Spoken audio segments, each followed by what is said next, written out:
ప్రభునందు ప్రియమైన దేవుని బిడ్డలారా, దేవుని మహా ఉన్నతమైన ప్రేమను బట్టి, ఆయన ఉచితమైన కృపను బట్టి మరొకసారి దైవ సన్నిధానములో మనందరము కూడుకొని దేవుని మాటలు వినటానికి దేవుడు చూపిన ఈ మంచి అవకాశాన్ని బట్టి, కృపను బట్టి మనం ప్రభుని ఎంతగానో స్తుతించవలసిన వారమై ఉంటున్నాం. ప్రతి శనివారము సామెతల గ్రంథం మీద మనము ఎన్నో విషయాలు ధ్యానిస్తూ వస్తూ ఉన్నాము. ఈరోజు మరికొన్ని సంగతులు దేవుని వాక్యములో నుండి మనము తెలుసుకుందాం. చిన్న ప్రార్థన చేసి వాక్య భాగములో. పరిశుద్ధుడవైన ఆ ప్రియ పరలోకపు తండ్రి, ఘనమైన శ్రేష్టమైన నామానికి వందనాలు చెల్లిస్తున్నాము నాయన. మహాప్రేమను బట్టి, ఉన్నతమైన కృపను బట్టి సన్నిధానములో మేమందరము కూడుకొని దించటానికి, ఘనపరచటానికి, మీ వాక్యాన్ని ధ్యానించటానికి మీరు మాకు అనుగ్రహించిన ఈ మంచి తరుణాన్ని బట్టి మీకు స్తోత్రములు చెల్లిస్తూ ఉన్నాం. మీ వాక్యములోనికి వెళుతూ ఉన్నాము. మీ పరిశుద్ధాత్మ సహాయము, నడిపింపు నాకు అనుగ్రహించండి. మీ మాటలను బోధిస్తూ ఉండగా మీ జ్ఞానము నాకు దయచేయండి. మీ పరిశుద్ధాత్మ సహాయము నాకు అనుగ్రహించండి.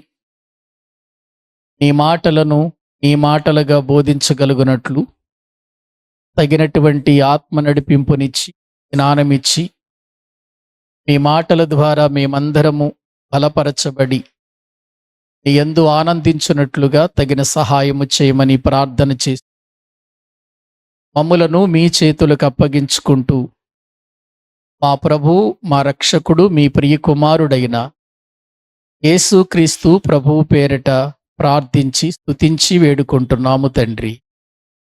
ఆమేన్. ప్రభునందు ప్రియులారా, దైవ గ్రంథంలో నుండి జ్ఞాని అయిన సొలొమోను వ్రాసినటువంటి సామెతల గ్రంథాన్ని మనం ధ్యానం చేస్తూ వస్తూ ఉన్నాము. బైబిల్ గ్రంథములో నుండి కొన్ని సంగతులు దేవుని వాక్యములో నుండి మనము తెలుసుకుందాం. సామెతల గ్రంథము 6వ అధ్యాయము. సామెతల గ్రంథము 6వ అధ్యాయము 16, 17, 18, 19 వచనాలు వాక్యములో నుండి మనము చదువుకుందాం. సామెతల గ్రంథము 6వ అధ్యాయము 16 నుండి 19 వచనం వరకు చదువుకుందాం. యెహోవాకు అసహ్యములైనవి 6 కలవు, 7 ఆయనకు హేయములు. అవేవనగా అహంకార దృష్టియు, కల్లలాడు నాలుకయు, నిరపరాధులను చంపు చేతులను, దుర్యోచనలు యోచించు హృదయమును, కీడు చేయుటకు త్వరపడి పరుగులెత్తు పాదములను, లేని వాటిని పలుకు అబద్ధ సాక్షియు, అన్నదమ్ములలో జగడములు పుట్టించువాడును. చాలండి ప్రియులారా, సొలొమోను వ్రాస్తూ ఈ సామెతల గ్రంథంలో దేవునికి అసహ్యములైనవి, దేవునికి హేయములైనవి 2 మాటలు అక్కడ రాశాడు. అసహ్యం, హేయం.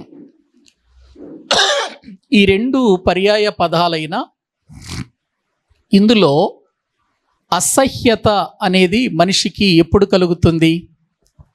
ఒక వ్యక్తి అసహ్యించుకుంటున్నాడు అనంటే, ఒక వ్యక్తి ఒక దారిని అసహ్యించుకుంటున్నాడు అనంటే అది ఏమాత్రము అతనికి ఇష్టము కానప్పుడు, అది ఏమాత్రము ప్రయోజనకరమైనది కానప్పుడు, అది మనిషిని తప్పు త్రోవలోనికి నడిపిస్తున్నప్పుడు, మనిషికి అందులో నుండి దుర్వాసన వస్తున్నప్పుడు, ఉపయోగము లేనటువంటి పరిస్థితులు ఉన్నప్పుడు దాని మీద ఒక మనిషికి ఏం పుడుతుంది? అసహ్యత పుడుతుంది. కొన్నిసార్లు భర్తలు బాగా త్రాగి ఇంటిలోనికి వచ్చి భయంకరంగా వామిటింగ్ చేసుకొని అదంతా కూడా పాడు చేస్తూ ఉన్నప్పుడు ఆ భర్త ఎడల భార్యకు ఏం కలుగుతుంది చెప్పండి? అసహ్యత కలుగుతుంది. ఎందుకంటే ఆ కార్యం ఏ కార్యం? భర్త తనవాడే కానీ తాను చేసిన కార్యమే కార్యం, అది అసహ్యమైన కార్యం. అందుకని అసహ్యించుకుంటుంది, అసహ్యత పుడుతుంది. అలాగే ఒక చెడును ఒక మంచి దగ్గర నిలబెట్టినప్పుడు ఆ చెడును చూచి ఆ మంచి అసహ్యించుకుంటుంది. ప్రియులారా, అసహ్యత అనేది మళ్ళీ తిరిగి తెచ్చుకునేది కాదు. అసహ్యత అనేది విసర్జించినది మరలా తిరిగి తెచ్చుకునేది కాదు. ప్రియులారా, గమనించండి, దేవునికి అసహ్యములైనవి కొన్ని కనబడుతున్నాయి. హేయము అంటే ఇక దాన్ని నెట్టేశాం, మళ్ళీ దాని జోలికి వెళ్ళనటువంటి విధానం. దేవునికి హేయమైనవి 7 కనబడుతున్నట్లుగా ఇక్కడ వాక్యంలో మనము చూస్తూ ఉన్నాం. అందులో ఒకటి అహంకార దృష్టి. అది పోయిన వారంలో మనం చెప్పుకున్నాం, అహంకార దృష్టి అని. ఇక రెండవ మాట ఏంటి అక్కడ చదవండి? కల్లలాడు నాలుక అని వాక్యంలో చూస్తున్నాం. ఏ నాలుక? కల్లలాడు నాలుక. అది ఎలా ఉంటుందండి? అందరి నాలుకలు ఒకటి కాదా? ఏవండి, మన శరీరములో నాలుకను దేవుడు ఎందుకు ఇచ్చాడండి? దేవుడు ప్రతి అవయవాన్ని తన చిత్తానుసారముగా మనలో పెట్టాడు. ఏ అవయవము చెయ్యవలసిన పని ఆ అవయవము చెయ్యాలి. ఇప్పుడు ముక్కు ఉందనుకోండి, ముక్కు ఏం చెయ్యాలి? అది శ్వాస పీల్చుకోవాలి. ప్రియులారా, చెవుందనుకోండి వినాలి, నోరుందనుకోండి మాట్లాడాలి, నాలుక ఉందనుకోండి రుచిని కలిగించాలి. ఇలా దేవుడు ప్రతి దానిని తన చిత్త ప్రకారము పెట్టాడని బైబిల్లో వ్రాయబడి ఉంది. దేవుడు పెట్టిన చిత్తాన్ని మరిచిపోయి వేరొక పని జరిగిస్తున్నప్పుడు అది దేవునికి అసహ్యత కాదంటారా? ఒకసారి మీరు ఆలోచించండి. పెట్టింది ఒకందుకైతే చేసే పని మరొకటి అయితే దేవుడు ఎలా సహిస్తాడు? ప్రియులారు, ఇక్కడ వాక్యంలో మనము చూస్తే నాలుకను దేవుడు పెట్టింది మన ఇష్టానుసారంగా మాట్లాడటానికి కాదు. కొంతమంది అది తెలియక అనుకుంటారట, మా నాలుకల చేతే మేము సాధిస్తాం అని అనుకుంటారట. ఒకసారి ఆ వచనం చూడండి ఎంత బాగుంటుందో. కీర్తనల గ్రంథం 12వ కీర్తన 4వ వచనాన్ని మనము చదువుకుందాం. కీర్తనల గ్రంథము వాక్యములో నుండి ప్రియులార 12వ అధ్యాయము 4వ వచనం. మా నాలుకల చేత ఏం చేస్తారట? ఏమనుకుంటున్నారండి వీళ్ళు? మా నాలుకల చేత మేము సాధించెదము, మా పెదవులు మావి, మాకు ప్రభువు ఎవడని వారు అనుకుంటున్నారట. ఏమనుకుంటున్నారట? ఏవండి, ఏమనుకుంటున్నారటండి వాళ్ళు? మా నాలుకల చేత మేమేం చేస్తాం? సాధిస్తావా? ఏం సాధిస్తా? నాలుకల చేత ఏమి సాధిస్తావు నువ్వు? మా నాలుకల చేత మేము సాధించెదము, మా పెదవులు మావి, అసలు మాకు ప్రభు ఎవడు అని అంటున్నాడు. ప్రియులారా, ఎంత దౌర్భాగ్యమైన, ఎంత దుష్టత్వమైనటువంటి పరిస్థితిలో మనిషి ఆలోచిస్తున్నాడో ఒక్కసారి మనము ఆలోచించాలి. ఏంటట? తమ నాలుకలవి, వారు సాధిస్తారా? వారి పెదవుల, వాటికి ప్రభువు లేడా? ఏవండి, మన అవయవాలకు ప్రభువు లేడా? మనము సాధించటానికి దేవుడు నాలుకలను పెట్టాడా? మా నాలుకల చేత మేమేం చేస్తామంట? సాధిస్తాం. ఏం సాధిస్తాం చెప్పు? మా నాలుకల చేత మేము సాధిస్తాం అని ఈ లోకములో అనుకునేవారు ఏమి సాధించారు చెప్పండి? ఏమి సాధించారు? ఏమి పొందుకున్నారు? ఏమి ప్రియులారా వాళ్ళ జీవితాలలో లాభాన్ని కొని తెచ్చుకున్నారు చెప్పండి ఎవరైనా? వాక్యం వింటున్న ప్రియులారా, వాళ్ళ గర్వం కాకపోతే, అది వాళ్ళ అతిశయం కాకపోతే, వాళ్ళకున్న అహంకారం కాకపోతే అది ఏంటండి? నాలుకల చేత సాధిస్తావా? ఏమి సాధిస్తావు నువ్వు? నీ నాలుకను దేవుడు చేసింది నువ్వేదో సాధిస్తావని కాదు. ఆ నాలుకతో ప్రభుని స్తుతిస్తావని, ప్రభుని ఘనపరుస్తావని, ప్రభు మాటలు చెబుతావని, మంచి మాటలు నీ నోటి నుండి వస్తాయని దేవుడు చెబితే, ప్రియులారా వీళ్ళేమనుకుంటున్నారంటే మా నాలుకల చేత మేము సాధిస్తాం. వీళ్ళు సాధించటానికి ఇంకో పని కూడా చేస్తున్నారట. ప్రతిదినమట వాళ్ళ నాలుకలకట పొదును పెడుతున్నారట. చూడండి బైబిల్లో వాక్య భాగములు 64వ అధ్యాయము కీర్తనల గ్రంథంలోని 64వ కీర్తన 3వ వచనాన్ని చదవండి. 64వ కీర్తన 3వ వచనం. ఒకడు కత్తికి పదును పెట్టినట్లు వారు తమ నాలుకలకు ఏం పెడుతున్నారట? దేనికి? నాలుకలకు పదును పెడుతున్నారా? కత్తికి పదును పెట్టినట్టు నాలుకలకు కూడా ఏం పెడుతున్నారట? పదును పెడుతున్నారు అని వ్రాయబడింది. ప్రియులారా ఆలోచించండి ఈ మాటలన్నీ.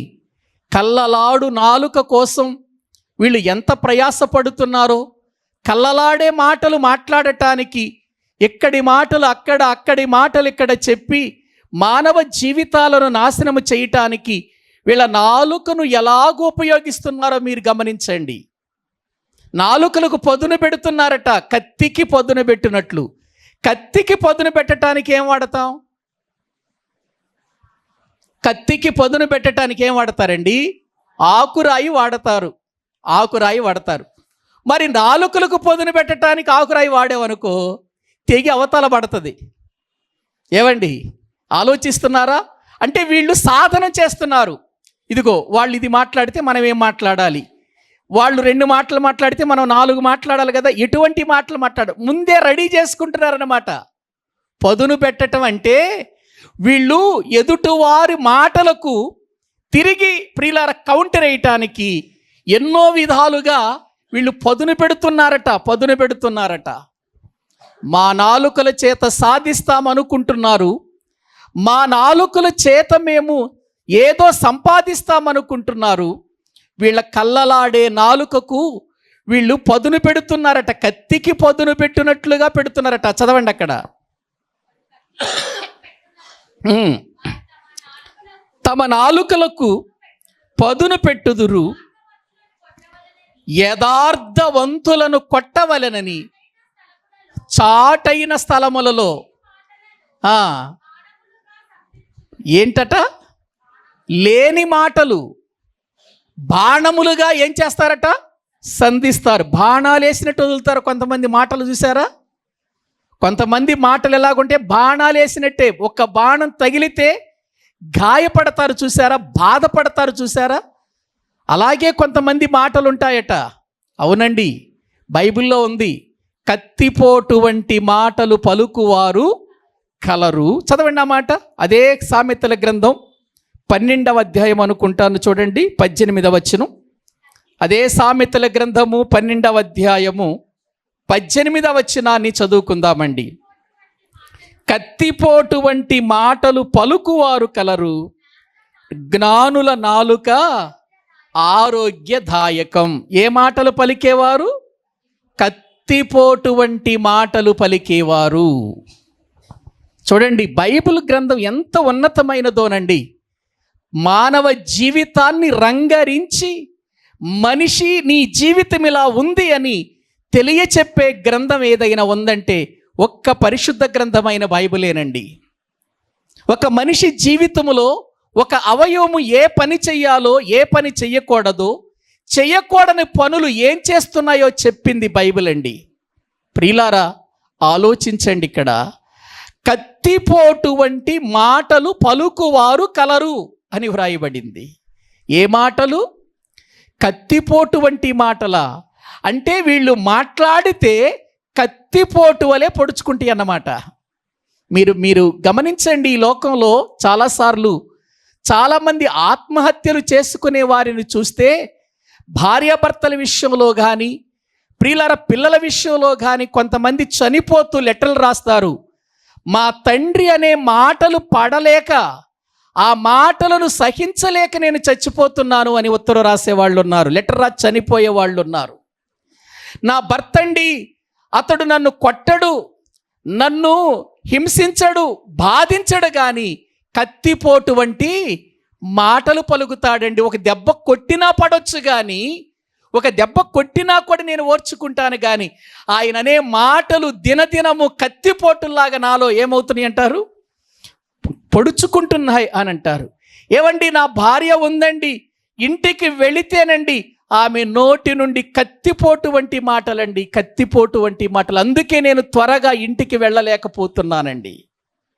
ప్రియులారా, కత్తిపోటు వంటి మాట మనిషి జీవితాన్ని కృంగతీస్తుంది. మానసికమైన వేదనతో ప్రియులారా మనిషిని చంపేస్తుందండి. కత్తితో పొడిచిన వెంటనే చచ్చిపోతాడు. కత్తిపోటు వంటి మాటలు హృదయములో పడినప్పుడు ప్రియులారా ఆ హృదయము దినదినము కృంగిపోతూ బాధపడుతూ ఎవరికి చెప్పుకోలేక చనిపోతారండి. చాలా ప్రమాదకరమైనవండి కత్తిపోటు వంటి మాటలు. ప్రియులారా, ఒక దెబ్బ కంటే ఈ లోకములో ప్రియులారా ఒక కత్తితో పొడిచిన దానికంటే బాధాకరమైనవి, సహించలేనివి, మనిషిని కృంగతీసేవి, మనిషిని ప్రియులారా దినదినము చంపే మాటలు ఏమైనా ఉన్నాయంటే అవేంటో తెలుసా అండి? కత్తిపోటు వంటి మాటలు. కత్తిపోటు వంటి మాటలు. ఏవండి, ఈ నాలుక చూశారండి ఎంతగా మానవ జీవితాన్ని, తోటి మనిషిని కూడా ఎంత హీనపరిచేస్తుందో, ఎంత బాధ పెడుతుందో ఒక్కసారి ఆలోచించండి. క్రైస్తవ జీవితంలో కూడా ఇటువంటివి కనబడుతున్నాయంటే, ప్రభువుని నమ్మిన తర్వాత కూడా ఇటువంటి పరిస్థితులు కనబడుతున్నాయంటే నిజంగా నీవు నేను దేవునికి అసహ్యమైన స్థితిలో ఉన్నామన్న సంగతి అర్థమవుతుందా? అందుకే యెహోవాకు అసహ్యములైనవి, దేవునికి హేయములైనవి 7 కలవి అన్నాడు. అందులో ఒకటి అహంకార దృష్టి, రెండవది ఏంటి? కల్లలాడు నాలుక అని దైవ గ్రంథంలో మనము చూస్తున్నాం. ప్రియులారా, ఈ దినాన్న మన పరిస్థితి ఎలా ఉంది మనం ఆలోచించాలి. ఈ రోజున మన మాటలు ఎలా ఉన్నాయి ఆలోచించాలి. ఇతరులు బాధపడతారనేటువంటి ఆలోచన కూడా ఉండదండి కొంతమందికి. నేను అనేశాను అనుకుంటారు అంతే. నేను అనేశాను, నేను మాట్లాడేశాను, నేను గెలిచాను, నేను సాధించేశాను అని అనుకుంటున్నావు, కానీ నువ్వు సాధించింది ఏంటో తెలుసా? ఎదుటి వ్యక్తిని బాధ పెట్టి, ఎదుటి వ్యక్తిని నాశనం చేసి, ఎదుటి వ్యక్తి జీవితాన్ని కృంగదీసావే, అదే నువ్వు సాధించటం. సాధించటం అంటే ఏంటో తెలుసా? ఒక వ్యక్తిని రక్షించు, అది సాధించు, అలా సాధించు. ఒక వ్యక్తి కొరకు ప్రార్థనలో సాధించు, ఒక వ్యక్తిని విశ్వాసములోనికి నడిపించటంలో సాధించు, ఒక వ్యక్తిని యథార్థతలోనికి నడిపించటంలో సాధించు. ఒక వ్యక్తిని కత్తిపోటు వంటి మాటలు పలికి నాశనం చేసి నేనేదో సాధించాను అనుకుంటున్నావే, ప్రియులారా దేవుడు చూస్తూ ఉంటాడనుకుంటున్నారా ఇటువంటి వారిని? ప్రియులారా, ఒక్కసారి ఆలోచించండి. కొంతమంది జీవితాల్లోనైతేనటండి, ఒక్కసారి చూడండి బైబిల్ గ్రంథంలో మనము చూస్తే యోబు గ్రంథం 20వ అధ్యాయము 12వ వచనాన్ని మనము చదువుకుందామండి. చెడుతనము వారి నోటికి ఎట్లా ఉందట? తీయగా ఉండెను. వారు నాలుక క్రింద దారిని ఏం చేశారట? ఎక్కడ దాచిపెట్టారు? ఏం దాచిపెట్టారు? చెడుతనమా? చెడుతనము నోటికి ఎలా ఉందట? తీయగా ఉందా? చెడుతనం తీయగా ఉండటం ఏంటి? ఏమండి, చెడుతనము తీయగా ఉండటం ఏంటండి? చెడుతనము తీయగా ఉంటుందా? ఒక్కసారి ఆలోచించండి. ఎందుకంటే వీళ్ళ జీవితాలు అటువంటివి గనుక, వీళ్ళ నాలుకలు అటువంటివి గనుక, వీళ్ళ మాటలు అటువంటివి గనుక, వీళ్ళ ఆలోచనలు అటువంటివి గనుక, వాళ్ళు చెడు చేసినా వాళ్ళకి ఎలా కనపడుతుంది? అది మంచిగానే కనపడుతుందండి, మంచిగానే కనబడుతుంది. చెడుతనమట వారి నోటికి తీపిగా ఉందట. అందుచేత ఆ చెడుతనాన్ని ఎక్కడ దాచిపెట్టారట? నాలుక క్రింద దాచిపెట్టారా? ఎంత భయంకరమైనటువంటి విషయం అండి! చెడుతనము దాచిపెట్టడం ఏంటండి నాలుక క్రింద? ప్రియమైన దేవుని పిల్లలారా, ఈ లోకమందు కల్లలాడు నాలుక ఎంత ప్రమాదకరమైందో ఒక్కసారి మీరు ఆలోచించండి. ఈ కల్లలాడే నాలుక క్రింద ఉండే ఈ చెడుతనం ఎదుటి వ్యక్తిని బాగు చేసేది కాదు, ఎదుటి వ్యక్తిని సర్వనాశనం చేసేదండి. అందుకే మరొక మాట చూడండి, బైబిల్ గ్రంథంలో మనము చూస్తే ప్రియులారా 52వ కీర్తన, కీర్తనల గ్రంథం 52వ కీర్తన 2వ వచనం చదవండి. ప్రియులారా, మోసము చేయువాడా, వాడిగల మంగలి కత్తివలే నీ నాలుక నాశనము చేయ నుద్దేశించుచున్నది. మేలు కంటే కీడు చేయుటయు అబద్ధము చెప్పుటయు నీకు ఇష్టము. కపటమైన నాలుక కలవాడా, అధిక నాశనకరమైన మాటలే నీకిష్టం. ఏ మాటలట? అధిక నాశనం. ఏ నాశనం? అధిక నాశనకరమైన మాటలే నీకిష్టం. దోయోగుని గురించి మాట్లాడుతున్న మాటలవి కీర్తనల గ్రంథంలో. దోయోగు అనేటువంటి వ్యక్తి దావీదు విషయంలో వెళ్ళిపోయి ప్రియులారా లేనిపోయిన మాటలు చెప్పాడండి సౌలుకి. సౌలుకు చెప్పి సౌలును చంపటానికి ప్లాన్ ఇచ్చాడండి. పలానా చోట దావీదును చంపటానికి ప్లాన్ ఇచ్చాడండి సౌలు దగ్గరికి వెళ్ళి. పలానా చోట దావీదున్నాడు, నువ్వు వెళ్ళి చంపు, అవకాశం ఉంది నీకు అని అతన్ని పురికొల్పినటువంటి వాడు. ఉండటానికి ఇతని దగ్గర ఉన్నాడు, దావీదు దగ్గర మంచిగా నటించాడు, మంచివాడిలాగా మాట్లాడాడు. అతని చావును కోరి వెళ్ళి సౌలుకు అతని గురించి మాట్లాడుతున్నాడు. అందుకే ఆ విషయం దోయేగును గురించి మాట్లాడుతున్న కీర్తనది. పైన ఉంటుంది కదా, పైన చిన్న మాటలో ఉందా? ఎదోమీయుడైన దోయేగు సౌలు నద్దకు వచ్చి దావీదు అబీమెలకు ఇంటికి వచ్చి ఉన్నాడని అతనితో చెప్పినప్పుడు రాసిన కీర్తనది. ఏమని?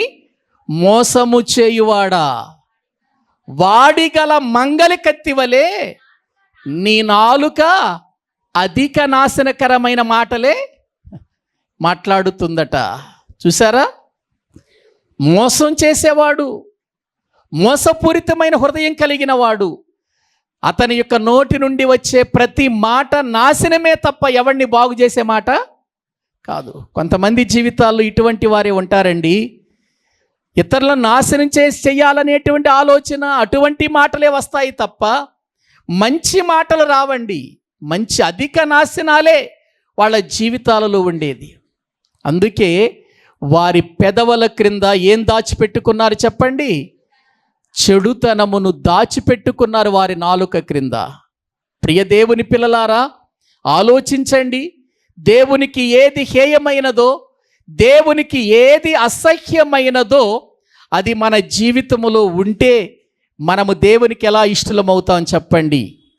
ఎలా దేవుడు మనల్ని కోరుకుంటాడు? ఎలా మన ప్రార్థన వింటాడు? ఎలా మన విశ్వాసాన్ని ప్రియులారా ఆయన ప్రియులారా మెచ్చుకోగలుగుతాడు? ఒక్కసారి మీరు ఆలోచించండి. వాక్యము వింటున్న మనం ఈ విషయాలన్నీ కూడా ఇలా ఆలోచించకపోతే ప్రియులారా చాలా ప్రమాదం ఉంది. చేటు కోసమే ఇదిగో ఈ కల్లలాడే నాలుక పనిచేస్తుందండి. నాశనం చేయటమే దీని పనండి. మేము సాధిస్తాము అని అనుకుంటూ అధికమైన నాశనకరమైన మాటలే మాట్లాడతారండి వీళ్ళు. ఇది ఒకవేళ నీలో నాలో ఉంటే పరిశీలన చేసుకుని తీసివేసుకోకపోతే చాలా నష్టం జరిగిపోతుంది. ఎంతో భయంకరమైన పరిస్థితి జరిగిపోతుంది. దేవునికి హేయమైన, దేవునికి అసహ్యమైన ఇటువంటి కార్యం మనలో ఉండకూడదండి, మనలో ఉండకూడదు. ఇది చేటు కలిగించేదిగా, ఇది భయంకరం. ఇంకొక మాట చూడండి, బైబిల్ గ్రంథంలో మనము చూస్తే కీర్తనల గ్రంథంలోని వాక్యంలో మనము చూస్తే 50వ కీర్తన 19వ వచనం చదవండి. కీడు చేయవలెనని నీవు నోరు తెరచుచున్నావు, నీ నాలుక ఏం కల్పిస్తుంది? కపటం. నీ నాలుక కపటము కల్పించుచున్నది అని అంటున్నాడు. చూడండి, ఏంటట నాలుక ఏం కల్పిస్తుంది అంటే కల్పించేటువంటి స్వభావం కూడా ఉందా నాలుకకి? ఏమండి, కల్పించే స్వభావం కూడా ఉందా నాలుక అంటే? ఉందండి. దీని విధానం చూడండి. అందుకే ఈ లోకంలో ఒక సామెత ఉందండి, నరం లేని నాలుకట ఎలాగైనా మాట్లాడుతుందట. ఎందుకని ప్రియులారా? దీనికి అవకాశం దొరికింది. అందుచేత ఇది ఎంత భయంకరమైన పరిస్థితి. ఇంకా మీరు అదే 5వ అధ్యాయము కీర్తనల గ్రంథం 5వ కీర్తన 9వ వచనం కూడా చదవండి. వారి నోట యథార్థత లేదు, వారి అంతరంగము నాశనకరమైన గుంట, వారి కంఠము ఏ సమాధట? తెరచిన సమాధి, వారి నాలుకతో ఇచ్చకములాడుదురు. చూసారా? వారి కంఠము ఏ సమాధట? తెరచిన సమాధి. తెరచిన సమాధిలో నుండి మంచి వాసన ఏమైనా వస్తుందా? సమాధి ప్రియులారా, వెళ్ళాం, సమాధిని తెరిచాం, ఏ వాసన వస్తుందండి అందులో నుంచి? దుర్వాసనట. కొంతమంది నోరు తెరిస్తే వచ్చేది అదే, వారి యొక్క నాలుక నుండి వచ్చే మాటలవే, వారి పెదవుల నుండి వచ్చే మాటలవే. సమాధి ప్రియులారా, తెరచిన సమాధి. మూసి ఉన్న సమాధి అయినా పర్వాలేదు, అక్కడ నిలబడవచ్చు. తెరచిన సమాధి దగ్గర నిలబడగలమా? ఏమండి, తెరచిన సమాధి దగ్గర నిలబడలేం. దుర్వాసన, కుళ్ళిపోయిన ఎముకలతో వచ్చే ఆ దుర్వాసన బట్టి ముక్కు మూసుకుని ఎక్కడ నుండి పారిపోయేస్తాం.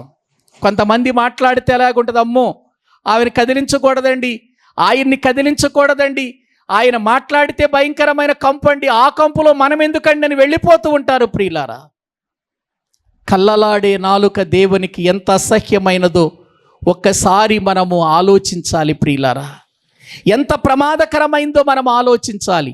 దీని వలన ఎంతో నష్టం జరుగుతుంది. నేటి సమాజమే కాదు, నేటి ప్రపంచమంతా కూడా ఈ నాలుక మీదే ఆధారపడి ఉంది. ప్రపంచం, ప్రకృతి చక్రం ఈ నాలుక మీదే ఆధారపడి ఉంది. మీరేదో చిన్నదిలేండి, నోట్లో ఉందిలేండి, అదేం మాట్లాడినా ఏముంది, పట్టించుకోవద్దులేండి అనుకుంటున్నారా? ప్రపంచానికి చిచ్చు పెట్టే ఈ నాలుక, ప్రపంచానికి పాపాన్ని కలిగించిన ఈ నాలుక ఎంత ప్రమాదకరమైందో నువ్వు తెలుసుకొని జీవించకపోతే మాత్రం చాలా నష్టం జరుగుతుంది. ఇటువంటి వాళ్ళు సంఘములో ఉన్న ప్రమాదమే, ఇటువంటి వాళ్ళు సమాజంలో ఉన్న ప్రమాదమే, ఇటువంటి వాళ్ళు నాయకులలో ఉన్న ప్రమాదమే, ఇటువంటి వాళ్ళు అధ్యక్షులుగా ఉన్న ప్రమాదమే. అన్నిటికీ ప్రమాదమేనండి వీళ్ళు. చూస్తారా? మనందరికీ తెలుసు, యాకోబు పత్రిక 3వ అధ్యాయం 1వ వచనము నుండి చదవండి ప్రియులారా. యాకోబు పత్రిక 3వ అధ్యాయం 1వ వచనం. నా సహోదరులారా, బోధకులమైన మనము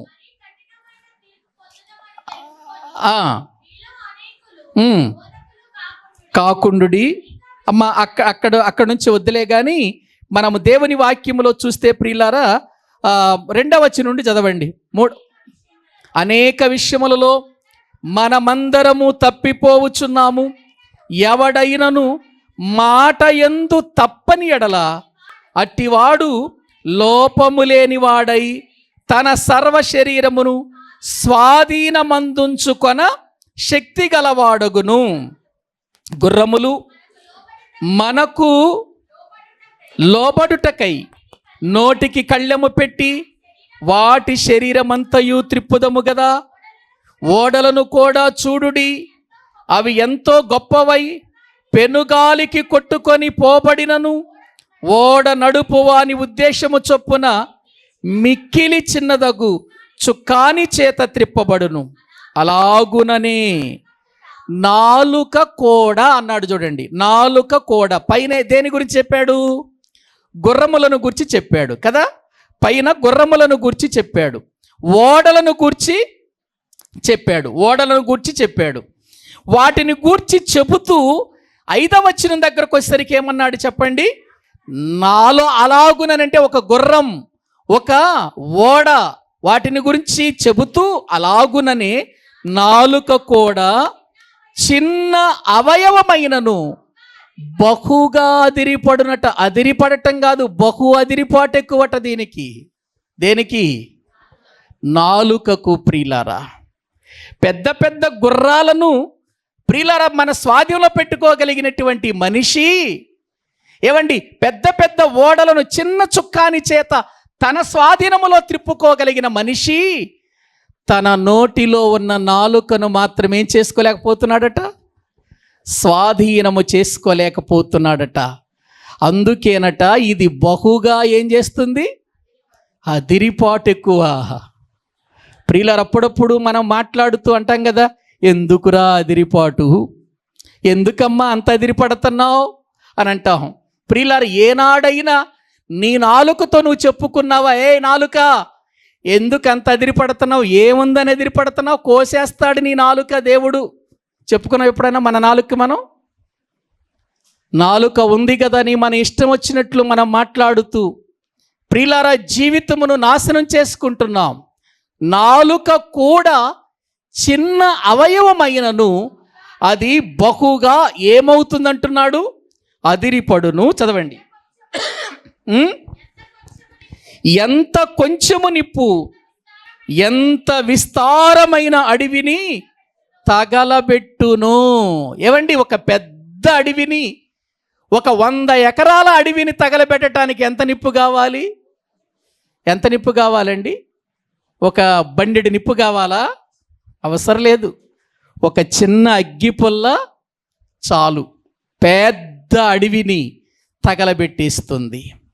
ప్రపంచాన్ని తగలబెట్టడానికి, ప్రియులారా ప్రపంచములో ఉన్న మనుషులను తగలబెట్టడానికి, కుటుంబాలను తగలబెట్టడానికి, సమాజాలను తగలబెట్టడానికి ఎంతో ప్రియులారా నిప్పు అవసరం లేదు, ఒక చిన్న నాలుక.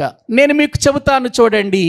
ఏదెను తోటలో ఆదాము అవ్వలను దేవుడు చేసి ఆ ఏదెను తోటలో ఉంచి వారిని ఈ పండు మీరు తినొద్దు అని చెప్పాడు.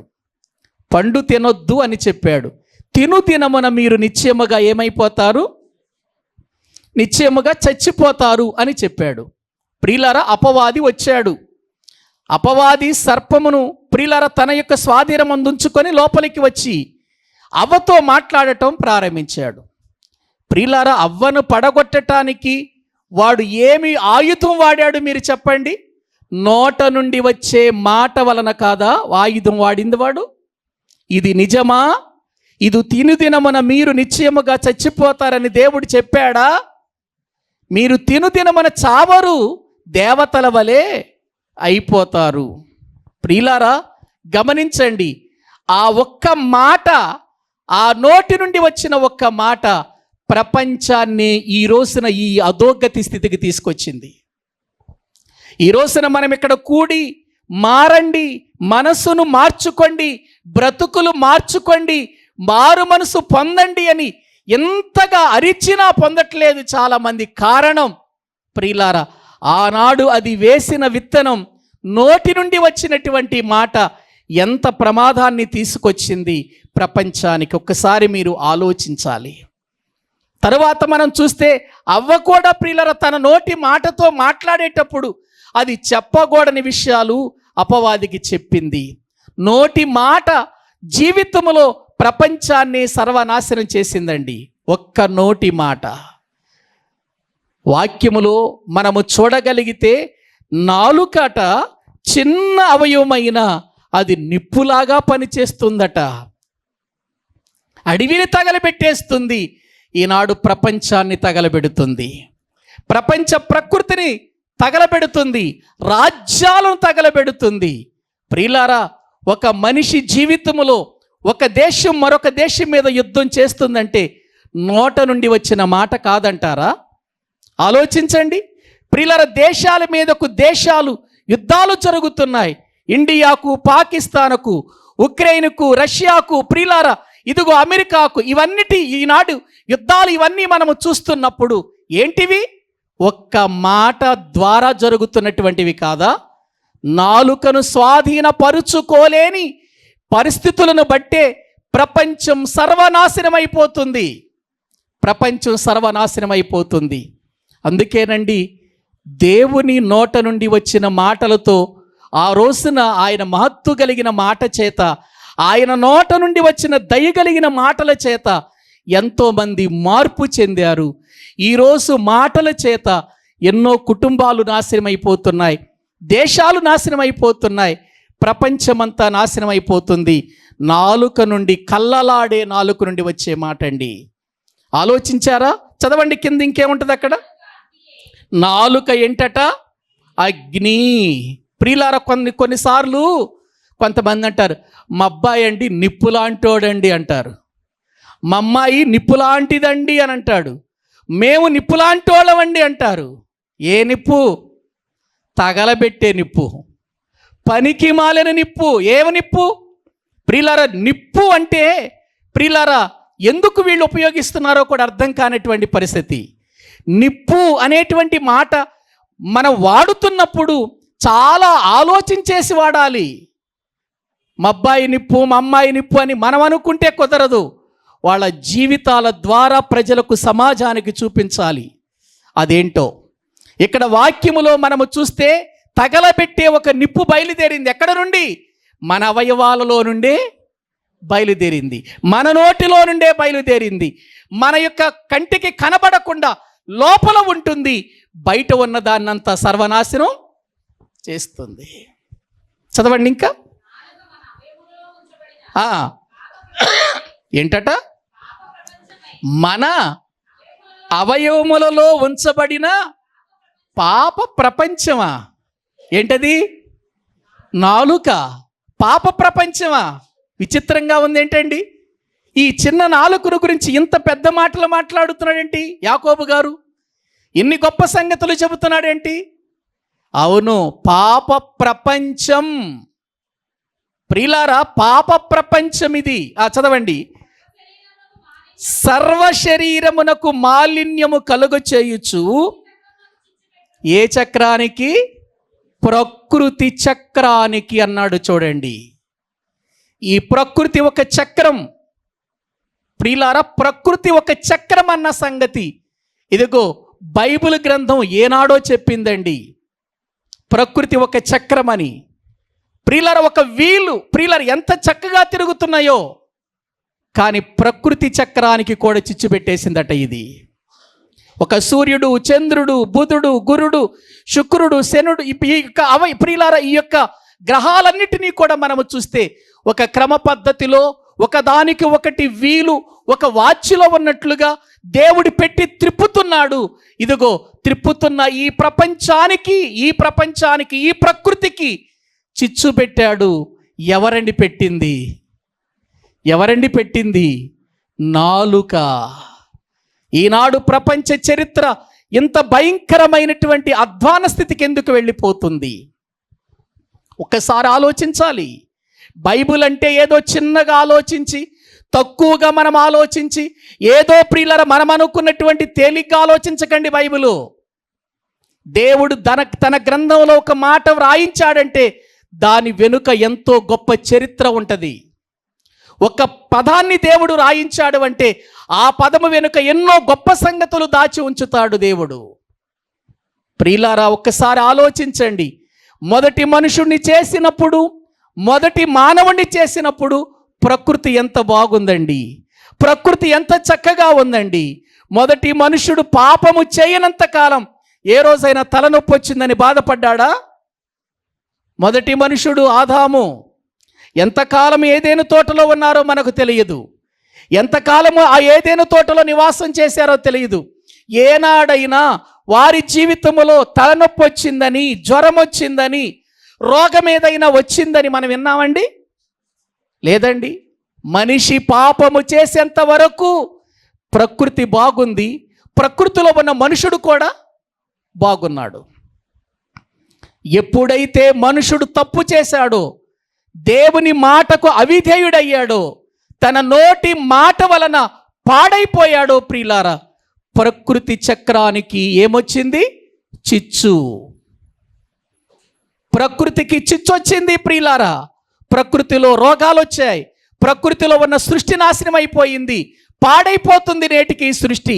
భయంకరమైనటువంటి పరిస్థితులు మనము చూస్తున్నాము ఈ సృష్టిలో, ఈ విశ్వములో. ఎందుకు జరుగుతున్నాయి ఇవన్నీ? మనుషుడు చేసిన పాపం, తప్పు, తన నోట నుండి వచ్చిన మాట ప్రకృతి చక్రానికి ఏం పెడుతుంది చెప్పండి? చిచ్చు పెడుతుంది ప్రియులారా. ఒకసారి మనం గమనించాలి ఈ మాటలు. ఆ పాప ప్రపంచమైన ఈ నాలుక సర్వశరీరమునకు ఏం కలిగిస్తుంది? మాలిన్యము కలుగు చేయొచ్చు. ప్రకృతి చక్రమునకు చిచ్చు పెట్టును, అది నరకము చేత చిచ్చు పెట్టబడును. నరకము చేత.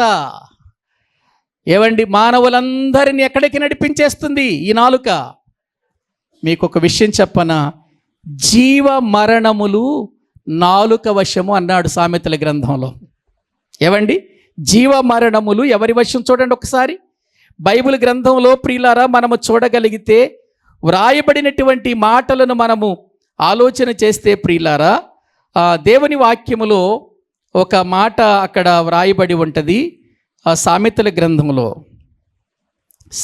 గ్రంథంలోనే ఒక మాట ఉంటుందండి. జీవ మరణములు నాలుక వశము అనే మాట ఉంటుంది. చూడండి 18:21 చదవండి. 18వ అధ్యాయము 21వ వచనం. జీవ మరణములు ఎవరి వశం అట? అంటే జీవము మరణం రెండు ఎవరి వశంలో ఉన్నాయి? ఎవరి వశంలో ఉన్నాయండి? నాలుక వశంలో ఉన్నాయట. జీవము నాలుక వశంలోనే ఉంది, మరణము నాలుక వశంలోనే ఉంది. చూసారా? అంటే ఒక మనిషి నాలుక చేత మరణానికి వెళ్ళగలడు, నరకానికి వెళ్ళగలడు.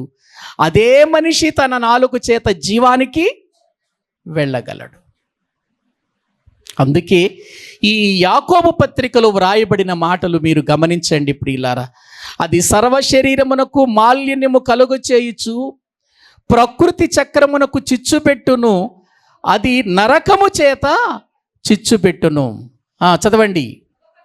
మృగ, పక్షి, సర్ప, జలచరములు, ప్రతి జాతి నరజాతి చేత సాధు కాచాలును ఏ నరుడును నాలుకను చేయనేరడట. ఏ నరుడును నాలుకను ఏం చేయలేడట?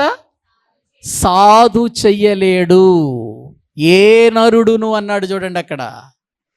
ఏ నరుడును నాలుకను సాధు చెయ్యలేడట. ప్రియులారా, మరి ఈ దినాన్న ఏంటండి మరి పరిస్థితి? నాలుకను సాధు చెయ్యటం మన బ్రతుకులో లేకపోతే ఏంటి పరిస్థితి? ఒక్కసారి మీరు ఆలోచించండి. బైబిలేమో ఏ నరుడును నాలుకను సాధు చేయనేరడు, మృగాన్ని సాధు చేస్తాడు. ఏవండి, మృగాలను సాధు చేయటం చూడలేదా మనం?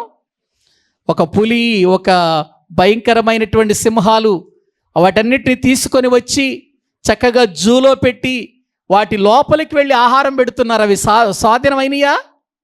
అవుతున్నాయి కదా. సర్కస్లో ప్రియులను తీసుకొచ్చి సింహాలను ఆడిస్తూ ఉంటారు, పెద్ద పెద్ద పులులను తీసుకొస్తారు, పెద్ద పెద్ద ఏనుగులను తీసుకొస్తూ ఉంటారు. అవి మృగాలన్న సంగతి తెలిసి కూడా ఏ విధంగా వీళ్ళు వాటిని సాధు చేయగలుగుతున్నారంటే, సాధు అవుతున్నాయి. అవి సాధు చేస్తే, సాధు చేయగలిగితే అది సాధు అవుతున్నాయి. కానీ మనుషుడు నాలుకను మాత్రం ఏం చేయలేకపోతున్నాడట? సాధు చేయలేకపోతున్నాడు. అదే దేవునికి బాధ, అదే దేవునికి ఆవేదన, అదే దేవునికి అసహ్యత పుట్టిస్తుంది, అదే దేవునికి హేయాన్ని కలిగిస్తుంది. మనిషి నాలుకను సాధు చేయకపోవటం వలన అది కల్లలాడుతుంది. ఎప్పుడేం మాట్లాడుతుందో దానికి తెలియకుండా మాట్లాడుతుంది. అది ఏం మాట్లాడుతుందో కూడా ఆలోచించట్లేదు. మన నోట నుండి వచ్చేటువంటి మాటలు, మన నాలుక నుండి వచ్చేటువంటి మాటలు ఎంత ప్రమాదాన్ని ఎదుటివానికి సమకూరుస్తున్నాయో అర్థం చేసుకోవట్లేదు మనిషి. ఆలోచించట్లా, అనేశాను వెళ్ళిపోయారు అంతే. అనేశాను వెళ్ళిపోయాను, వాడు ఎదుటివాడు బాధపడితే నాకెందుకు, బాధపడకపోతే నాకెందుకు, నేను అనేశాను అనుకుంటున్నాడు తప్ప ఎదుటివాని గూర్చి ఆలోచించట్లేదు, తన నాలుకను గూర్చి ఆలోచించట్లేదు. అందుకే 2వ వచనంలో ఏమన్నాడు, మళ్ళీ చదవండి ఆ మాట. అనేక విషయములలో మనమందరము, అనేక విషయాలలో ఏమైపోతున్నాం, దేన్ని బట్టి, నాలుకను బట్టి తప్పిపోతున్నాడు మనిషి. నాలుకను బట్టి తప్పిపోతున్నాడట మనిషి. ఇప్పుడు కింద చదవండి, బైబిల్ గ్రంథంలో మనం చూస్తే 7వ వచనం, మృగ పక్షి సర్ప జలచరములలో ప్రతి జాతియు నరజాతి చేత సాధు కాజాలును సాధు ఆయను, కానీ ఏ నరుడును నాలుకను సాధు చేయ నేరడు. అమ్మా, అది ఏ విషయంతో నిండిందట, మరణకరమైన విషయం. ఎక్కడుంది మరణకరమైన విషయం? అంతా ఎక్కడుంది, నాలుకలో. ఏ విషయం అది? మరణకరమైన విషయం. విషం కక్కుతూ ఉంటారు కొంతమంది నోటి నుండి. ప్రియులారా, మనం ఏమనుకుంటామంటే పాము కరిస్తే చచ్చిపోతాడు మనిషి అనుకుంటాం. దానికైనా తొందరగా హాస్పిటల్కి తీసుకెళ్తే మందు ఉంది, కానీ మనిషి కరిస్తే లేదు మందు. మనిషి కరిస్తే అంటే ఏదో ప్రియులారా పాము కరిసినట్టు కరవటం కాదు. మానవుడు మాట్లాడితే, నోరు తెరిస్తే మందు లేదట దానికి. అది మరణకరమైన విషముతో నిండింది, మరణకరమైన విషయంతో నిండింది అది. ప్రియులారా, అందుకేనేమో డాక్టర్ దగ్గరికి వెళ్ళగానే ఒకసారి 4 చూపియండి అంటాడు. ఏవండి, ఒకసారి ఆలోచించండి. విషంతో నిండిపోయింది అది. మన శరీరానికి మాల్యము కలిగిస్తుంది. అది మన ఆధ్యాత్మికమైన జీవితాన్ని విషంతో నింపేస్తుంది. చదవండి కింద, అది నిరర్గళమైన దుష్టత్వమే. ఎంత దుష్టత్వం అంటే ఇది, చదవండి కింద, దీనితో తండ్రి అయిన ప్రభువును స్తుతిస్తాం, దీనితోనే దేవుని పోలికగా పుట్టిన మనుషులను శపిస్తాం. చూసారా ఒక్కటి ఎన్ని పనులు చేస్తుందో. ఈ నోటితోనే ప్రభు దగ్గరకు వస్తాం, మోకరిస్తాం, ప్రభువుని ఏం చేస్తాం, స్తుతిస్తాం. ఇక్కడ స్తుతించిన నాలుక బయటికి వెళ్ళగానే ఏం చేస్తుంది, అదే పోలికతో, అదే రక్షించబడిన తన సహోదరునితో ఏం మాట్లాడుతుందట, శాపం. చూసారండి, ఒక్క నాలుక మనిషి జీవితానికి ఎంత ప్రమాదకరమైన స్థితిని తీసుకొచ్చిందో. అందుకే అంటాడు, ఒక జలలో నుండి, ఒక ఓటలో నుండి, ఒక బావిలో నుండి కొద్దిసేపు చేదు నీళ్లు, కొద్దిసేపు మంచి నీళ్లు ఓరవ కదా. కిందంటాడుగా ఆ మాట, ఒక్క జల నుండి ఊరునా నా సహోదరులారా, అంజురపు చెట్టున ఒలీవ పండ్లైనను ద్రాక్ష తీగెను అంజురపు పండ్లైనను కాయునా, అటువలనే ఉప్పు నీళ్లలో నుండి తీయని నీళ్లును ఓరం. ఏమండి, మనము బావి త్రవ్వితే మంచి నీళ్ళైనా పడతాయి, లేకపోతే ఉప్పు నీళ్ళైనా పడతాయి. ఒక అరగంట సేపు ఉప్పు నీళ్ళు వచ్చి ఒక అరగంట సేపు మంచినీళ్ళు వస్తాయా? ఎందుకని అక్కడ ఉన్న ఓట మంచిదైతే అది జీవితాంతం ఏ ఓట వస్తుంది బయటికి, మంచి ఓటే వస్తుంది. అది అక్కడ ఉన్నది ఉప్పు ఓట అయితే జీవితాంతం అది ఉప్పు ఓటనే వస్తుంది. అది చెబుతూ ఎన్ని పోలికలు ఇచ్చాడో చూడండి. అంజూరపు చెట్టున, ఏవండి, అంజూరపు చెట్టున ఒలీవ పండు కోయగలుగుతావా? అంజూరపు చెట్టున ఒలీవ పండు కాస్తుందా? కాయిదే. అంజూరపు చెట్టున అంజూరపు పండే కాస్తుంది. అక్కడ మరొక మాట అన్నాడు ప్రియులారా, ద్రాక్ష తీగెను అంజురపు పండ్లైనను కాయునా, కాస్తాయండి, కాయవే. మరి అటువంటి మనము దేవుని స్తుతిస్తున్న నాలుకతో ఎదుటి మనిషిని మళ్ళీ ఆ నాలుకతోని శపిస్తున్నామేంటి? ఏవండి, ఇది కదా కలలాడు నాలుకంటే, ఇది కదా దేవునికి అసహ్యమైనదంటే, ఇది కదా దేవునికి హేయమైనదంటే. ఎంత ప్రమాదకరమైన స్థితిలో మనుషుడున్నాడో తెలుసా? మన గురించి మనం ఆలోచించకపోతే, మన నాలుకను మనం జాగ్రత్తగా ఉంచుకోకపోతే చాలా ప్రమాదం జరిగిపోతుంది ప్రియులారా. మనం అనుకుంటున్నాం, నేను రక్షణ పొందాను, బాప్తీసం తీసుకున్నాను, మందిరానికి వెళుతున్నాను, ప్రార్థన చేస్తున్నాను అని మనం అనుకుంటున్నాం. కానీ దేవుడు అనుకుంటున్నాడు, ముందు నీ నాలుకను స్వాధీనం చేసుకొని అప్పుడు నా మాటలు చెప్పు, నీ నాలుకను స్వాధీనం చేసుకొని అప్పుడు నా పాట పాడు, నీ నాలుకను స్వాధీనం చేసుకొని అప్పుడు ప్రార్థన చెయ్యి, నీ నాలుకను స్వాధీనం చేసుకొని అప్పుడు నా సన్నిధిలో స్తుతించు అని అంటున్నాడు దేవుడు. అందుకే ఇప్పుడు చదవండి మళ్ళీ 2వ వచనం, యాకోబు పత్రిక 3వ అధ్యాయం 2వ వచనం.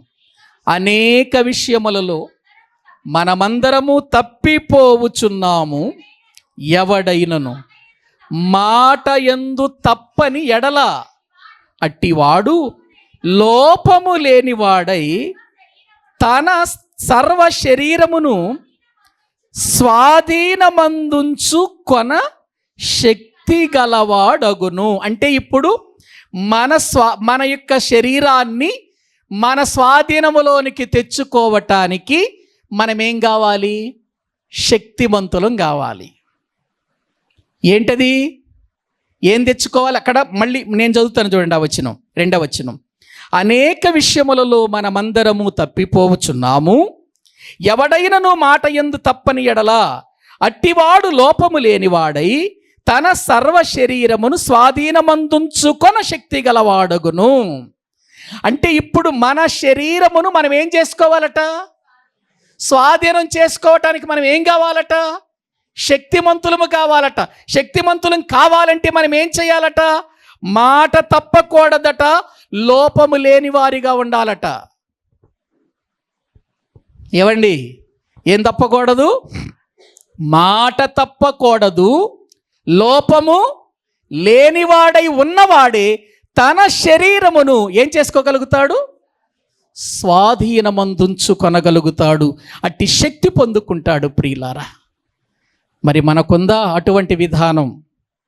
అటువంటి పరిస్థితి మన జీవితంలో కనబడుతుందా? మనల్ని చూడగానే క్రీస్తు ప్రభువు కనపడాలి. ఏవండి, మనం అప్పుడప్పుడు బీసెంట్ రోడ్డుకి కానీ ఏదైనా మంచి మంచి సెంటర్లకి వెళ్ళినప్పుడు కొంతమంది ఒళ్ళంతా సిల్వర్ పూసుకొని గాంధీ తాతలాగా కళ్ళజోడు పెట్టుకొని కర్ర పట్టుకొని, ఏవండి, చక్కగా అక్కడ నిలబడతాడు. ఇక్కడ మొల దగ్గర ఒక వాచి పెట్టుకొని ప్రిల్ల నిలబడతాడు.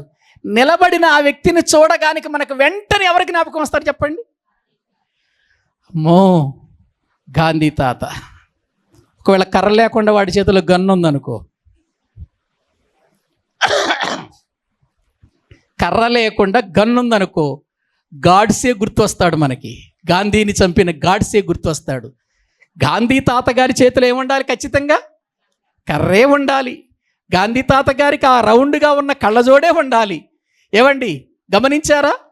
ఆయన ఒంటి మీద వస్త్రం ఉండకూడదు, ఆయన పంచెకట్టుతోనే ఉండాలి, ఆ పంచెతోనే ఉండాలి. ఆయన కర్ర పట్టుకొని అలా నిలబడినప్పుడు వెంటనే మన మనసులో, అరే గాంధీ తాత. అసలు వాళ్ళు నిలబడటం చూస్తే కదలను కూడా కదలరండి వాళ్ళు. నిజంగా అది బొమ్మ, నిజంగా మనిషి అనిపిస్తుంది కదా వాళ్ళని చూడగానే. కాసేపు అలా చూస్తూ ఉంటే మనం కదలరు, మనం వెళ్ళి కదిలిస్తే తప్ప కదలరు వాళ్ళు. అంత చక్కగా నిలబడతారు. ప్రియులారా, ఒక విషయాన్ని గుర్తించండి. వాడు గాంధీ తాత వేషం వేసి అక్కడ నిలబడితే అతని మనసులో మనకు గాంధీ తాత జ్ఞాపకం వస్తున్నప్పుడు, క్రీస్తును ధరించుకున్న మనల్ని చూసినప్పుడు లోకానికి క్రీస్తు జ్ఞాపకం రావద్దా? ఏవండి, క్రీస్తును ధరించుకున్నాం కదా, మనం ధరించుకున్నాం. ఒక్కసారి చూడండి బైబిల్ గ్రంథములు. గలతీయులకు రాసిన పత్రిక 3వ అధ్యాయము 27వ వచనం చదువుకుందాం. గలతీయులకు రాసిన పత్రిక 3వ అధ్యాయము 27వ వచనం. క్రీస్తులోనికి బాప్తిస్మము పొందిన మీరందరూను ఎవరిని ధరించుకున్నామండి? క్రీస్తును ధరించుకున్నాం మనం. ఇప్పుడు క్రీస్తును ధరించుకున్న మనల్ని చూడగానే లోకానికి ఏం గుర్తు రావాలి? ఈయన ప్రభు నమ్ముకున్నవాడండి, ఈయన క్రీస్తును నమ్మిన వ్యక్తి అండి, ఇతడు దేవుని బిడ్డండి అని జ్ఞాపకం రావాలి. వస్తుందా మరి మనల్ని చూడగానే? మన మాటలు, మన క్రియలు, మన తలంపులు, మన ఉద్దేశాలు, మన యొక్క క్రియా విధానం చూసినప్పుడు లోకము మనల్ని చూసి అలా అనుకుంటుందా? ఒక వేషం ధరించిన వాడిని చూస్తేనే మనకు ప్రియులారా ఆ గాంధీ తాత జ్ఞాపకం వస్తున్నాడే. ఏవండి, ధరించుకున్న మనల్ని చూసినప్పుడు లోకానికి క్రీస్తు కనపడవద్దా? మన మాటల్లో, మన క్రియల్లో, మన తలంపుల్లో ఏవి? ఒక్కసారి ఆలోచించండి. తెల్ల బట్టలు వేసుకుంటే మనము క్రీస్తును ధరించుకున్నట్టేనా? ఏవండి, ఒక్కసారి గమనించాలి. మన క్రియలలో క్రీస్తు కనపడాలి. ప్రియులారా, అందుకే ఈ రోజున వాక్య భాగములో సామెతల గ్రంథంలో చెబుతున్న మాటలు చూడండి.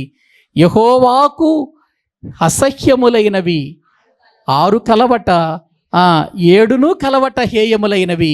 అందులో ఒకటి అహంకార దృష్టి, రెండవది కల్లలాడు నాలుక అని అన్నాడు. ప్రియులారా, ఏవండి, ఏమైందిలేండి, లోకంలో ఉన్నాం, మనుషులం కదండి, అలా మనం నోటిని అంత గట్టిగా కాపాడుకుంటే ఎట్లాగండి అని ఒకవేళ మనం సమర్థించుకుంటాం. కానీ ఏం పోగొట్టుకుంటామో తెలుసా? ఏం పోగొట్టుకుంటామో తెలుసా మనం? ఒక్కసారి పేతురు గారు రాసిన మొదటి పత్రిక 3వ అధ్యాయము 10వ వచనం చదవండి ప్రియులారా. పేతురు గారు రాసినటువంటి మొదటి పత్రిక 3వ అధ్యాయము 10వ వచనాన్ని, జీవమును ప్రేమించి మంచి దినములు చూడగోరువాడు చెడ్డదాని పలుకకుండా, ఏంటట? చెడ్డదానిని పలుకకుండా దేన్ని? తన నాలుకను, కపటపు మాటలు చెప్పకుండా తన పెదవులను ఏం చేయాలట? కాచుకోవాలా. అవును, కాచుకోవాలట. నోరుంది కదని మాట్లాడటానికి తొందరపడొద్దు. అందుకే బైబిల్ ఏమన్నాడో తెలుసా? వినుటకు వేగిరపడు, మాట్లాడుటకు నిదానించు అన్నాడు. మనం ఏం చేస్తాం? రివర్స్. మనం అంత ఉల్టా మంది. మాట్లాడటానికేమో తొందరపడతాం, వినటానికి మాత్రం అస్సలు. అదే మన దగ్గర వచ్చిన పెద్ద పొరపాటు. అదే ఎందుకో మరి ఆ పరిస్థితి. ఇక్కడ చూడండి, జీవమును ప్రేమించి మంచి దినములు చూడగోరువాడు. ఏం ప్రేమించి? నిత్య జీవానికి వెళ్ళాలనుకుంటే, నిత్య జీవం పొందాలనుకుంటే, ఆ జీవమును ప్రేమించిన వ్యక్తివైతే, ప్రభువుతో కూడా మంచి దినాలు గడపాలి నువ్వు అని అనుకుంటే, ఈ లోకములో ఉండగా చెడ్డదాని పలకకుండా తన నాలుకను, కపటపు మాటలు చెప్పకుండా తన పెదవులు కాచుకోవాలి. కాచుకోకపోతే ఏం పోగొట్టుకుంటావో తెలుసా? జీవాన్ని. ఏ జీవం అది? నిత్య జీవాన్ని పోగొట్టుకుంటావు. అందుకే భక్తుడు 39వ కీర్తనలో మొదటి వచనంలో ఏమన్నాడో చూడండి ప్రియులారా. 39వ కీర్తన మొదటి వచనం, నా నాలుకతో ఏం చేయకుండా ఉండాలని? పాపము చేయకుండానట్లు నా మార్గములను జాగ్రత్తగా చూచుకొందును. ఉన్నప్పుడు ఏం పెట్టుకుంటాట? చిక్కం పెట్టుకోవాలట, కళ్ళెం పెట్టుకోవాలి నోటికి. ప్రియులారా, అర్థమవుతుందా? ఇక్కడ చూడండి, భక్తుడు ఏమని తీర్మానం చేసుకున్నాడంటే, నా నాలుకతో నేనేం చేయకుండా, అంటే నాలుకతో పాపము జరుగుతుందనే విషయం చెబుతున్నాడు ఇక్కడ కీర్తనాకారుడు, భక్తుడు. ఇందాకేం పాప ప్రపంచం అని చదువుకున్నాం యాకోబు పత్రికలో. అందుకే ఇక్కడ అది ఎరిగినటువంటి భక్తుడు ఏమంటున్నాడంటే, నా నాలుకతో పాపము చేయకుండానట్లు నా మార్గములను ఏం చేస్తాను? జాగ్రత్తగా చూసుకుంటా. అంటే జాగ్రత్తగా చూసుకోవాలా? నాలుగు పాపం చేయకుండా చూసుకోవాలి. మరి జీవాన్ని చూడాలనుకుంటే, పరలోకానికి వెళ్ళాలనుకుంటే, ప్రభువుతో ఉండాలనుకుంటే తప్పకుండా నాలుకను కాచుకోవాలండి. ప్రియులారా, నాలుక కళ్ళెం పెట్టుకోవాలండి. మరొక మాట చదువుతారా? యాకోబు పత్రిక 1వ అధ్యాయము 22వ వచనం. మీరు వినువారు మాత్రమయ్యుండి మిమ్మును మీరు మోసపుచ్చుకొనకుండా వాక్య ప్రకారము ప్రవర్తించువారునయ్యుండి ఉండుడి. ఎవడైనను వాక్యమును వినువాడై ఉండి దాని ప్రకారము ప్రవర్తింపని వాడైతే చూచుకొను మనుషుని పోలియున్నాడు. వాడు తన్ను చూచుకొని అవతలికి పోయి తానెట్టివాడు మరిచిపోవును కదా. అయితే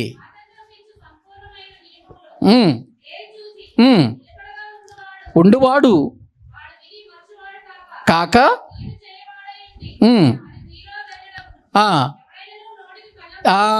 ఎవడైనను నోటికి ఏం పెట్టుకోక, కళ్ళెము పెట్టుకొనక తన హృదయమును మోసపరుచుకొనుచు మాట్లాడుతున్నామా? భార్యతో మాట్లాడుతున్నామా? భర్తతో మాట్లాడుతున్నామా? పొరుగు వారితో మాట్లాడుతున్నామా? అసలు ఇవన్నీ ఆలోచనే ఉండదు. అక్కడికి వెళ్ళగానే కళ్ళెం. ఎలా ఉందంటే ఈనాటి క్రైస్తవ జీవితం ఏవండి, ఒక డ్యూటీలో డ్రెస్ మార్చేసినట్టు ఉంటుంది అన్నమాట. మందిరంలోకి వస్తే ఒక డ్రెస్సు, మందిరం గేటు దాడేటప్పుడు ఆ డ్రెస్ ఇక్కడే పెట్టి వెళ్ళిపోతారు. ప్రియులారా, జీవమును ప్రేమించే వాళ్ళం మనం, పరలోకానికి వెళ్ళవలసిన వారం మనం, ప్రభుతో కూర్చునే వాళ్ళం మనం. అటువంటి మనలో ఆయనకు అసహ్యమైనది కనబడితే పరలోకాన్ని పోగొట్టుకుంటాం మనం. అసహ్యమైన వాటిలో అహంకార దృష్టి ఒకటైతే కల్లలాడు నాలుక. ఈ అసహ్యమైనవి లేకపోతేనే పరలోకానికి వెళతాం. ఈ అసహ్యమైన ఉంటే వెళ్ళం. అసహ్యులు పరలోకానికి వెళ్ళరని ప్రకటన గ్రంథం చెబుతుంది. చదవండి ఆ మాట కూడా. ప్రకటన గ్రంథం 21వ అధ్యాయం 8వ వచనం. పరలోకానికి ఎవరెవరు వెళ్ళరో చూద్దాం. పిరికివారు, అవిశ్వాసులను, ఎవరు? అది అక్కడ అండర్లైన్ చేసుకోవాలి మీరు. అసహ్యులను, నరహంతకులను, మాంత్రికులను, అబద్ధికులందరూ అగ్ని గంధకములతో మండుగుండములో, ఏవండి, అగ్నిగుండంలో పాలు పొందే వారిలో అసహ్యులు ఉన్నారా? ఉన్నారు కదండి. మరి అసహ్యమైనవి ఏంటో చూసాం కదా, మనం చూస్తున్నాంగా. మనం ఇప్పుడు ఒకటి అహంకార దృష్టి అయితే, రెండవది అదే 27వ వచనం కూడా చదవండి. 27వ వచనం. గొర్రెపిల్ల యొక్క జీవ గ్రంథమందు వ్రాయబడిన వారే దానిలో ప్రవేశింతురు గాని నిషిద్ధమైనదేదైనను అసహ్యమైన దానిని అబద్ధమైన దానిని జరిగించువాడైనను దానిలోనికి ప్రవేశింపడు. ఇక్కడ మనం గుర్తించాలండి, గొర్రెపిల్ల యొక్క జీవ గ్రంథమందు వ్రాయబడిన వారే ప్రవేశిస్తారట. నిషిద్ధమైనది ఏదైనను అసహ్యమైన దానిని అబద్ధమైన దానిని జరిగించువాడైనను అందులో ప్రవేశించడంటే ఇక్కడ మీరు తెలుసుకోండి, అసహ్యమైన కార్యాలు జరిగించేవాడు కానీ, అబద్ధమైన కార్యాలు జరిగించేవాడు కానీ, నిషిద్ధమైన జీవితం జరిగించే వారి పేరు ఎక్కడుండదు? జీవగ్రంథములో ఉండదు. జీవగ్రంథంలో పేరు లేకపోతే ఎక్కడికి వెళ్ళాం మనం? పరలోకానికి వెళ్ళాం. ఏవండి, ఎంత కఠినమైన భక్తి అంటే, అవునండి, ఇది నిజంగా భయాన్ని కలిగిస్తుందండి మనకు. నాలుక కల్లలాడు నాలుకంటే ఏదో మాటే కదా, చిన్నదే కదా అనుకున్నాం కానీ ఇది మన జీవితాన్ని ఎంత సర్వనాశనానికి తీసుకెళ్తుందో ఒక్కసారి ఆలోచించండి ప్రియులారా. ఈ నాలుకను కాపాడుకోకపోతే, సాధు చేసుకోకపోతే, ఈ నాలుక విషయంలో మనము లోపము లేని వారిగా శక్తిమంతులగునట్లుగా దేవుని కొరకు బ్రతకకపోతే మనము నరకానికి వెళ్ళిపోవటం ఖాయమని బైబిల్ చెబుతుంది. ఇది దేవునికి అసహ్యమైన కార్యమని, ఈ అసహ్యమైనది ఏది కూడా అందులో ప్రవేశింపదు. ఎందులో? పరలోకములో ఉన్నవాడు పరిశుద్ధుడు, పరలోకం పరిశుద్ధమైనది, పరలోకములో ఉన్నవారంతా పరిశుద్ధులే. ఆ పరిశుద్ధుల మధ్యలోనికి అసహ్యమైనది వెళ్ళలేదు, అబద్ధమైనది వెళ్ళలేదు, ప్రియులారా నిషిద్ధమైనది వెళ్ళలేదు. ఒకవేళ ఇప్పటికైనా మన నోరు కాచుకోకపోతే, ఒకవేళ మన నాలుకల కింద చేటు పెట్టుకొని, చెడును పెట్టుకొని, సర్ప విషాన్ని పెట్టుకొని మనం బ్రతుకుతుంటే ఈ దినాన తీసివేసుకోవాలి. దేవునికి అసహ్యత పుట్టించే కార్యం అది. మన జీవితాలను ప్రభువుకు అర్పించి అలా మనము బ్రతకకపోతే దేవుడు అసహ్యించుకుంటాడు, నెట్టేస్తాడు, ఉమ్మి వేస్తాడు, పరలోకాన్ని పోగొట్టుకుంటాం. ఒక్క చిన్న విషయంలో ప్రియులారా, మరేంటి ఈరోజు మన తీర్మానం? ఏం చేద్దాం చెప్పండి? దిద్దుకొని పరలోకానికి వెళ్ళటానికి శక్తిమంతులమవుదామా? ఏదో వినేశాం, వెళ్ళిపోయిన తర్వాత మన ఇష్టం వచ్చినట్లుగా బ్రతికేద్దాం, అంత అయిపోతుందిలే, ఎవరు చూస్తున్నారు అనుకుంటున్నారా? నేను చూడను, నాకు అవసరం లేదు మిమ్మల్ని చూడాల్సిన అవసరం. నన్ను మిమ్మల్ని అందరిని చూచేవాడు ఒక ఆయన ఉన్నాడు. ఎవరాయన? పరలోకమందున్న దేవుడు. అవి మంచివైనను సరే, చెడ్డవైనను సరే, మనము మాట్లాడే ప్రతి మాటను బట్టి కూడా మనము దేవుని లెక్కలోనికి వస్తాం. ప్రియులారా, మన మాటల్లో అసహ్యత కనబడితే, మన మాటలు ప్రియులారా ఒకవేళ మన నాలుక సరైంది కాకపోతే, మన నాలుకను జాగ్రత్త పరుచుకొనిదైతే, దేవుడు అక్రమము చేయవారులారా మీరెవరు నాకు తెలియదు, వెళ్ళిపోండి, ఇంత బోధించినా, ఇన్ని మాటలు చెప్పినా, ఇన్ని సంగతులు మీకు తెలియచేసినా దిద్దుకోలేదే, సరిచేసుకోలేదే, బ్రతుకును మార్చుకోలేదే, నా మాటకు విధేయులు కాలేదే, వెళ్ళిపోండి అని ఒక్కసారి దేవుడు తన చేతితో నెట్టేస్తే, నిత్య నరకంలో పడితే మన గతి ఏమవుతుంది? ఒక్కసారి ఆలోచిద్దాం, పరిశీలన చేసుకుందాం. ఇప్పటికైనా జాగ్రత్త పడదాం. తలల వంచండి, ప్రార్థన చేసుకుందాం. తలల వంచండి, ప్రార్థన చేసుకుందాం. కల్లలాడే నాలుక ఎంత ప్రమాదకరమైనది ప్రియులారా. ఈ లోకములో పాప ప్రపంచం అయిపోయింది. అది ప్రకృతి చక్రానికి చిచ్చు పెట్టేది, మరణకరమైన విషంతో నిండిపోయింది. ప్రియులారా, ఎంత భయంకరమైనటువంటి నాలుక మనలో ఉంది. ప్రభువా, నిజమే, కొన్నిసార్లు నా నోట నుండి వచ్చే మాటలు ప్రభువా చెప్పుకోవటానికి అసహ్యంగా ఉన్నాయ్యా. సరిచేసుకొని నీ కొరకు బ్రతుకుతానయ్యా. జీవాన్ని పోగొట్టుకునే వ్యక్తిగా నేను ఉండొద్దు నాయన. బాప్తీసం పొందిన నేను, క్రీస్తును ధరించుకున్న నేను, ఆయన ప్రజల మధ్యలో ఉన్నప్పుడు ఆ క్రీస్తు స్వరూపము కనబడాలి కదా నాయన. నాలో ఒక వేషం వేసుకున్నవాడు, ఆ వేషాన్ని చూడగానే మేము ఫలానా వ్యక్తినా అని మేము గుర్తుపడుతున్నామే.